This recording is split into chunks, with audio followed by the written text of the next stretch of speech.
చెప్పండి అసలు లోపల ఏం జరుగుతుంది ఇప్పుడు?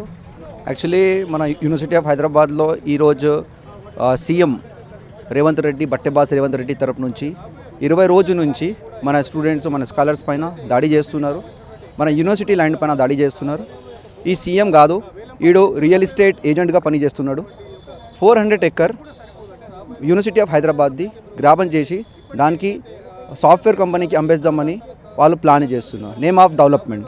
మేము అడుగుతున్నాం, ఒక అకాడమిక్ స్పేస్, ఒక అకాడమిక్ భూమికి వాళ్ళు ఎట్లా వేరే సాఫ్ట్వేర్ కంపెనీ ప్రైవేట్ సాఫ్ట్వేర్ కంపెనీకి ఇస్తారన్న క్వశ్చన్.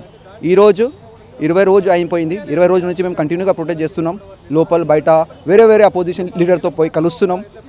బీఆర్ఎస్ ఉన్నా సరే, కేటీఆర్ గారు, ఇంకా మన ఎంఐఎం ఫ్లోర్ లీడర్ వాళ్ళు బి అసెంబ్లీలో రేజ్ చేశారు. మేము రాహుల్ గాంధీతో ట్రై చేస్తున్నాం. ప్రెసిడెంట్ ఆఫ్ ఇండియాతో మేము అప్రోచ్ చేశాం ఆల్రెడీ. ఇంకా వేరే మన ఎడ్యుకేషన్ మినిస్టర్, సెంట్రల్ ఎడ్యుకేషన్ మినిస్టర్తో మేము అప్రోచ్ చేస్తున్నాం. సో వేరియస్ ట్రై చేస్తున్నాం. ఎందుకంటే ఈ 400 ఎకర్ స్టేట్ది కాదు. వాళ్ళు ఏం చెప్తున్నారంటే పేపర్ ఇక్కడ ఉంది. మేము క్వశ్చన్ అడుగుతున్నాం. ఒక 45 ఇయర్స్ నుంచి యూనివర్సిటీ ఆఫ్ హైదరాబాద్ దగ్గర ల్యాండ్ ఉంది.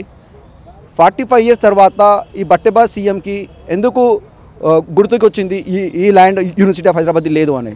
సో ఈరోజు ఇందిరాగాంధీ ఇచ్చిన భూమి, ఇందిరాగాంధీ ఇచ్చిన ఈ యూనివర్సిటీ ఆఫ్ హైదరాబాద్ ఈరోజు కాంగ్రెస్ గవర్నమెంట్, ఈ బట్టెబాజ్ సీఎం మొత్తం నాశనం చేస్తున్నారు.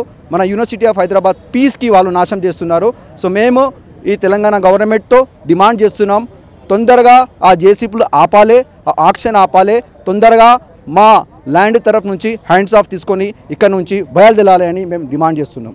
లోపల విద్యార్థుల మీద నిర్బంధం ఎట్లా ఉంది? లోపల స్టూడెంట్స్ చాలా కోపంలో ఉన్నారు ఈ గవర్నమెంట్ పైన, ఈ పోలీస్ పైన.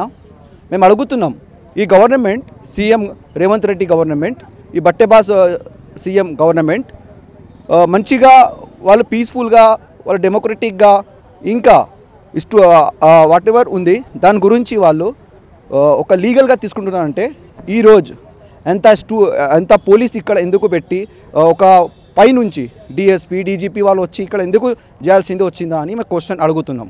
సో దానికోసం మేము అందరితో డిమాండ్ చేస్తున్నాం. సో ఈరోజు మన సిపిఎం వాళ్ళు వచ్చారు ఇక్కడికి మన సొలిడారిటీ ఇచ్చేకి. సో ఒకసారి చూడండి, అక్కడ మన సిపిఎం పార్టీ వాళ్ళు వచ్చారు ఇక్కడికి మన సాలిడారిటీ ఇచ్చేకి మన హెచ్యు వాళ్ళకి. సో ఈరోజు మేము హెచ్యు తరఫు నుంచి, హెచ్యు స్టూడెంట్ తరఫు నుంచి వాళ్ళకి వెల్కమ్ చేస్తాం ఇక్కడ యూనివర్సిటీ ఆఫ్ హైదరాబాద్లో. Thank you so much. మీరు చూస్తున్న